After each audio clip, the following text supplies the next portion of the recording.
Hey guys, this is Jenna with JRR Shop, and I'm here with my sister, Abby Lipstick from Apocalyptic. That's our band, and we're here today at NAMM with Tim from Nexar Technology, and he's here to tell us a little bit about his product. Hey guys, thanks for coming. 1 year ago at NAMM, we introduced the Panorama P4, a flagship MIDI controller. It works with everything, it's very advanced, lots of controls, over 90 assignable parameters. But what was really special about it at the time was that it was working really with deep integration for Reason, Propellerhead's Reason 6. And we were showing it pretty much controlling the whole of Reason 6 without even having to reach for the mouse, the QWERTY keyboard, or even look at the display on the computer. Now we've just since then released the Panorama P6, which is a 61-note version of the Panorama P4, which was our 49-note version. And we're also introducing a P1, which is a keyboardless version. And I'm just about to go and show you now that we've also introduced Cubase support on the same level as what we did with Reason. I hope you got all that. That's really confused me. I'm confusing myself here. No, that's awesome. Do you think you can show us a little bit, maybe as a demonstration? So over here we've awesome. got a P4 and a P1. Yep, so this is the P4. Okay, this is $500 you buy this for at the moment. This one's coming out for $300. I'm just going to show you how they can control Cubase and also how they work together. Perfect. Okay. So the first thing you'll notice is there's these buttons at the top. You've got the mixer, instrument, and transport. Now all of this information on the display comes from Cubase. We've got bi-directional communication going on, the two of these talking to each other, which means you're always in sync with what's going on in Cubase. If I press play on the transport,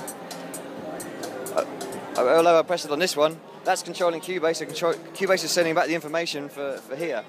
If I go to the transport mode up here, of course, you're going to see the same thing. But, so everything's always in sync. And the transport mode is actually really good because you can set up your loop points. I can move my song position. If I wanted a 4-bar loop, for example, I just move to the 5th bar of the track, and then I can just say I want to go to, I move my right locator to the 5th bar.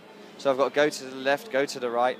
So I've now got a 4-bar loop going on. And I just set that up with one button press, you know. And then Cubase has got its loop set up. So that's in the transport mode, you said? That's right, that's in the transport. And then when I set up my loops, I can move the loop around, so you can see here. How long can the loop be? Is there like a minimum or maximum or anything? Wherever you put the song position pointer, you just say, I want my loop to go from there. So you can be as long as the song. That's awesome. Well, do you have any questions, Ab? It just sounds like something cool we could add to our band because we've always wanted that kind of sound. Well, actually, one of the big things that we've done here, reason a lot of people know is the mapping's it's a little easier for companies like ourselves to do because every device in there is like the parameters are told for you. You know what's at the other end. With Cubase, they use VST instruments, which is a little bit different. You don't necessarily know what's at the other end, but we're still mapping VST instruments the same way that we would in Reason. So I'll just show you instrument mode quickly. Here we have Rob Pabbin's Predator. If I press the view button, you'll see it come up in Cubase.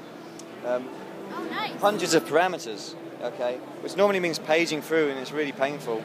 But what we've done is we've done all the hard work for you and given you access to meaningful logos. So if I want to control the filters, I can just select filter, press enter, and I've got control of my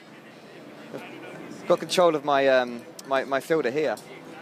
You know what? And the way that these two work together, if I was an instrument mode up here, I can have my filters here, and I can have, you know what, I'm going to have the LFOs up here. So you hit menu, you say, oh, my LFO, and then I'm controlling my LFO over here.